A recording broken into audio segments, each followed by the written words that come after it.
Hey, what's going on? I'm trying to set this in a spot where we don't get the shadow at the bottom. It's pretty good. Hey, we're here to let's talk about Barbie. So, there's this story in the news. I just saw a video Matt Walsh did about, Barbie and is Barbie woke and Barbie's, the inclusivity of Barbie presently. Because, there's a news release. Barbie's putting out a Down syndrome doll, and that's what they're calling it in the news release, like a Down syndrome Barbie. But I'm pretty sure it's going to be just a doll that's in the line that I'm showing you right now. This is called the Barbie Fashionista line.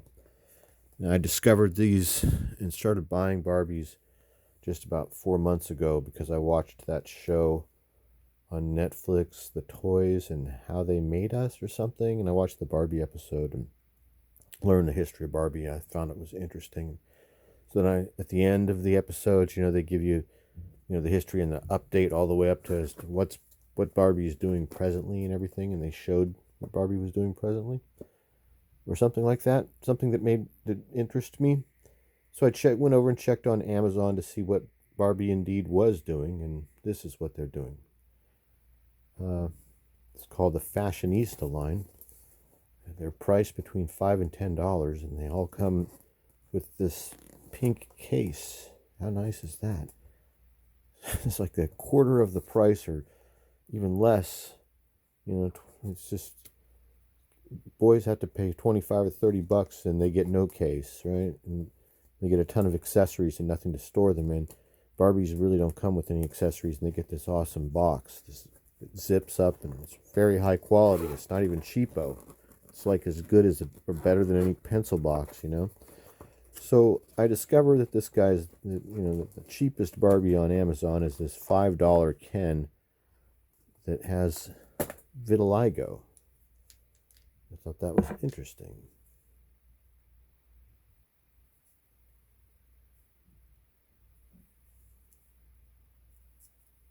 And what I liked about it, and what drew my attention to it really, and what I found the most interesting, is that there's no mention of this being vitiligo Ken or of this being a diagnosis Barbie or diagnosis Ken, disorder Ken. Didn't say anything like that. It says nothing. It's just a blank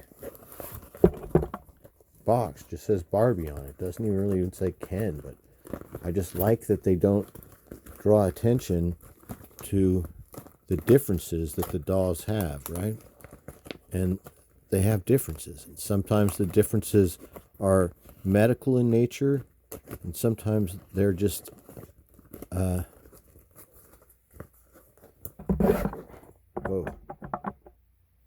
external, like cosmetic, like genetic differences, which is what I also really, really like what they're doing. Like you saw the scale, all the different people that Barbie makes now. Like this Barbie, Scott, he's hearing impaired. It doesn't say anything on anywhere on here, and I really like that.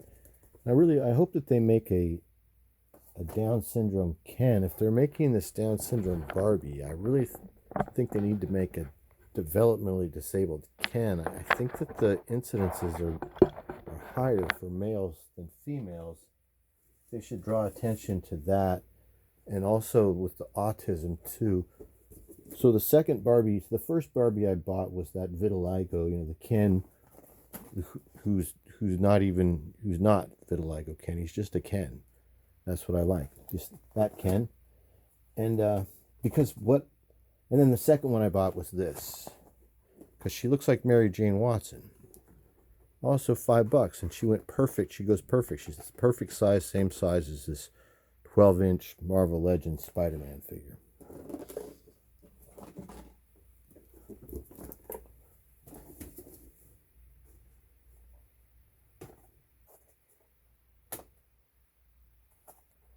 So this isn't woke. This is inclusive. And inclusive can be good. Finally, just like what Matt Walsh was saying, in this case, this is good.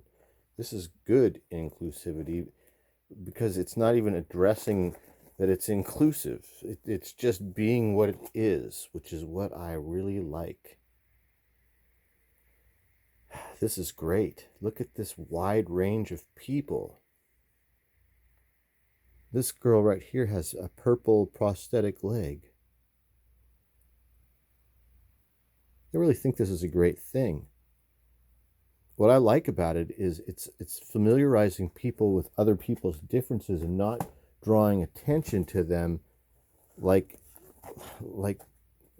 we're all so used to. Like it's, you know, does that make any sense without applying merit to it? If that makes sense. And by I mean applying merit where merit is undeserved. Instead, everybody just gets a number. Yeah, everybody just has a number and no names, and there's just no differentiation. And it doesn't say this and that Barbie or that and this Barbie. So what I like is that it's familiarizing little girls with people with disabilities and differences, and not drawing attention to them in the way that people are accustomed to it being done. Now they're making a new one of these that is going to be a Down syndrome female. I hope they do a Down syndrome Ken.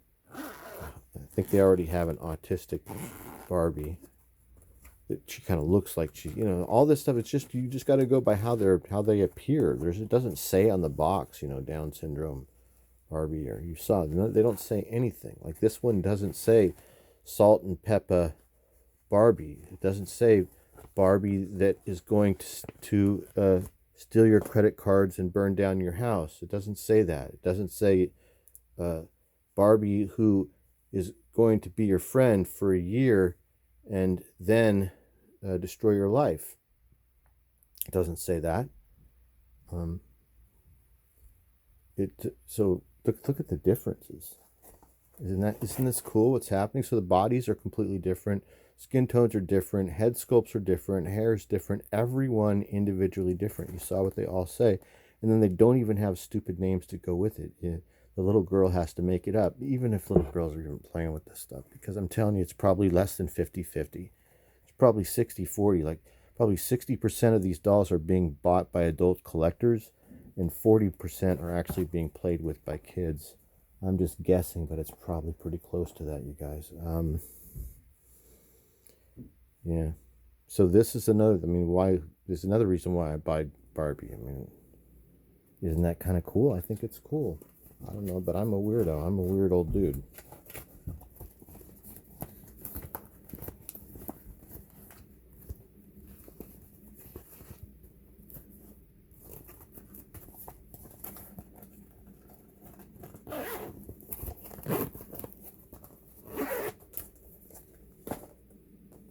You know, maybe I think it's cool. I like it. I'm trying to think of what else they could do. I'm sure that they're always trying to think of what else they could do as well. And I don't want to try and make jokes about this and be offensive. I'm not going to say, I mean, I joked a little bit about this, right? Because she really does look like Salt and Peppa, or looks like Destiny's Child or something. She really does look like a woman that will break your heart and your bank account. To me, this looks just like a woman that will break your heart and your bank account. See how particular I am about these? I'm really particular about these. Because I don't know fucking why I am. The excuse is that these are going to, and they're $5, so it really makes no sense.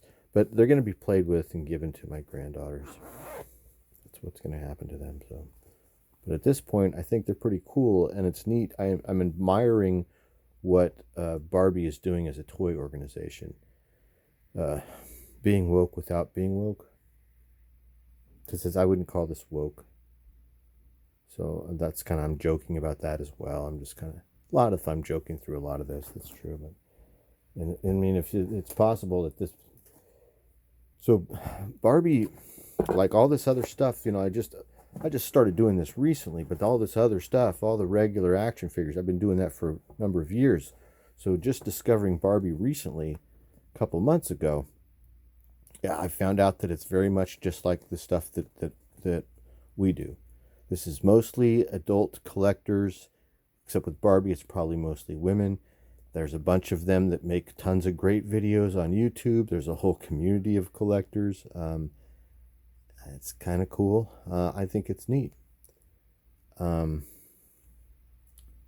One thing they got over us is the price point. It's certainly less expensive to collect this stuff than it is to collect the action figures that I typically collect, that I've been collecting, but I'm not really collecting these. I only buy the ones that are on sale, that are of interest to me, that I think look interesting or cool, or may work in this art project that I'm going to be eventually doing, and they work as good like background characters or something like that. I kind of think that's it. I think did we cover everything about the new Barbie and what it's doing and what they're doing and how they're doing it differently? They have all different body types, skin colors, head sculpts, hair. They're all the same price point. These are all usually like priced at about $10.99, but I buy them on sale for $5.33 or $5.74. Those are like the prices that I pay for these, and you can probably find them less expensive where you live. It's possible. They're just 5-point, almost non-articulated Barbies, right? Just like what little kids used to play with. That's what I maybe forgot. Let's close with that. So I never bought a Barbie until just recently. I do have kids, but I only have boys. So I never bought a Barbie, as a parent, as an adult. As a kid, of course, I never bought a Barbie. But I did have this neighbor that lived down the street from me on the corner. Her name was Renee. She was a friend of mine, and she was my beautiful assistant in my magic shows that I used to do. So I started out doing magic shows in my garage, and Renee would be my assistant. And she was a year older than me. Then we did talent show on stage at school, and she was my assistant. She did a good job. And she was 1 year older, lived right down the street. I think she liked me. I liked her, but we're in second and third and fourth grade at this time. So they had the whole setup in their backyard. This is in San Jose, California. It's really beautiful. Weather's nice. Grass is green. Backyards are beautiful. Anyway, they had the whole Malibu playhouse, and her little sister. And she would let me come down there and hang out with them, and I would bring my G.I. Joe and play with them and include my G.I. Joe in their little Barbie world of the playhouse. And it was pretty fun because they played differently. It was a whole different experience and that would usually go really cool until one of my friends would show up looking for me. Like, they come to my house looking for me, and then my mom tells them where I'm at. So then they come down the street to Renee's house, and they just open go in the backyard. Remember how that all used to do? That all used to work. And they'd come in the backyard, and then they would start playing with us a little bit or hanging out, and then pretty soon they start saying stupid things or doing stupid stuff, acting hyper and being idiots and getting us kicked out. So they like ruined the whole deal. Like, I was just having a good time with my G.I. Joe playing with the girls, and then you show up here and you screw it all up, and they're getting us kicked out. And they're like, but they came to get me anyway, so it was like a whole thing. Yeah. So, but I never had a desire to do it, like to go back and do it or to buy Barbies just until recently. I wanted to check it out, and I found out that it was cool. And I already collect all this other stuff, and these Barbies fit in with the other figures that I use. You're going to see how it works out, and I'll begin taking more pictures and maybe making some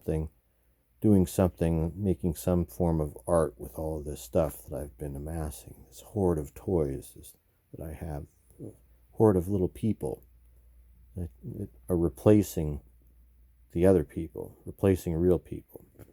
Look at that. See, that's bothering me right there. We got to fix that. There's some strand of hair right across Tanisha's face. I still work with a girl named Tanisha, it looks a lot like this girl right here. Now, I worked with Tanisha, and I liked Tanisha. We got along really well. Found her to be attractive. She was very nice. But she wasn't like any of the things that I described here with this girl. I mean, she would probably do like some, but you'd have to screw her over first. But, yeah. Heartbreaker and credit card taker. She's a heartbreaker, credit card taker. All right. Thanks for hanging out, you guys. I hope you have a great day and evening.